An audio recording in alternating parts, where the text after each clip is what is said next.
রাত বাজে 11টা, ঘুমানোর প্রস্তুতি নিচ্ছি, তখন স্যার আর ম্যাডাম চলে আসছে। স্যারের বার্থডে ছিল, ওইটা নিয়ে আমি আর ম্যাডাম অনেক প্ল্যানিং করছিলাম, কিন্তু আমরা দুইজন একটা শয়তানি করে ফেলেছি, এই জন্য প্ল্যানের কোনো কিছুই বাস্তবায়ন হয় নাই।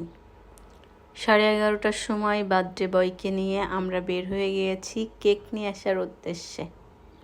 রাত্রে বাজে 11:30, কোনো দোকানই খোলা নাই। তারপরেও আমরা আমাদের হেলিকপ্টার নিয়ে যাচ্ছি, যতদূর যেতে পারি, যেইখানে দোকান খোলা পাই সেইখান থেকেই কেক নিব। এটা নিয়ে আমি আর ম্যাডাম অনেক হাসাহাসি করতেছিলাম যে আদৌ কেক কোথাও পাওয়া যাবে কি না। 11:35 বাজে, একটা মাত্র দোকান খোলা পেয়েছি, তারপরেও সবটা বন্ধ হয়ে যাচ্ছিল। ওনারা ঝাড়ু টাড়ু দিয়ে গোছাই ফেলেছে। আমাদেরকে বলতেছে তাড়াতাড়ি করেন, আমাদের সব ক্লোজিংয়ের টাইম এখন। চুজ করার জন্য কোনো টাইম দেয় নাই। আপু ওই চকলেটটা চুজ করেছিল, আমি চকলেট আর ভ্যানিলা দুইটা মিলে একটা আইসক্রিম, এই যে নিচের দিকে ওইটা চুজ করেছিলাম। ভাইয়ার মুখের অবস্থা দেখেন, আমরা দুইজনে যে অকাম করছি ওইটার জন্য উনি আমাদের উপর রেগে আছে। আমি আমার চুলেও চিরুনি দিই নাই, যেই অবস্থায় ছিলাম ওই অবস্থায় চলে আসছি, আর বার্থডে বয় স্টিল আমাদের উপর রেগে তো আগুন। এখানে অনেক সুন্দর সুন্দর কেক ছিল, কিন্তু বেশিরভাগ বাচ্চাদের থিমের কেক। তো সব কিছুর ভিতর থেকে আমরা একটা কেক চুজ করে নিয়েছিলাম আমাদের বার্থডে বয়ের জন্য। এখান থেকে আমরা তার বয়স অনুযায়ী মার্ক নিয়ে নিচ্ছিলাম, সংখ্যা নিয়ে নিচ্ছিলাম যে তার বয়স কত।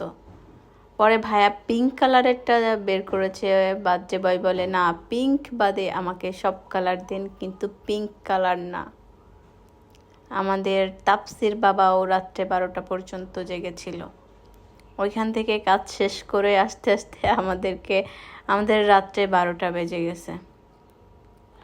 অটো থেকে নেমে আমরা চায়ের দোকান খুঁজতেছিলাম।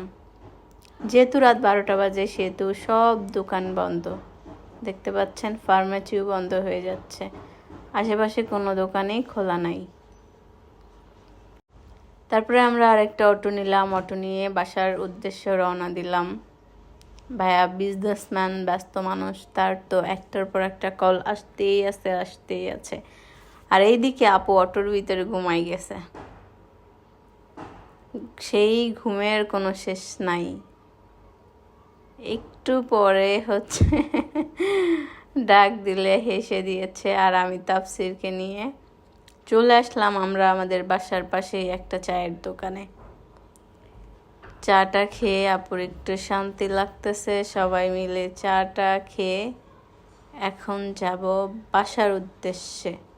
বাসায় তো যাব, আমাদের I have a plan, Tarek Rahman আঙ্কেলের প্ল্যানের সেতুর উপর দিয়ে আমরা বাসায় যাচ্ছি, কারণ সে আমাদের জন্য এত সুন্দর করে সেতু বানিয়ে দিয়েছে, যেটার উপর দিয়ে যাওয়া ছাড়া আমাদের বাসার আর কোনো রাস্তা নাই, সেতুর উপর দিয়ে যাইতে হবে।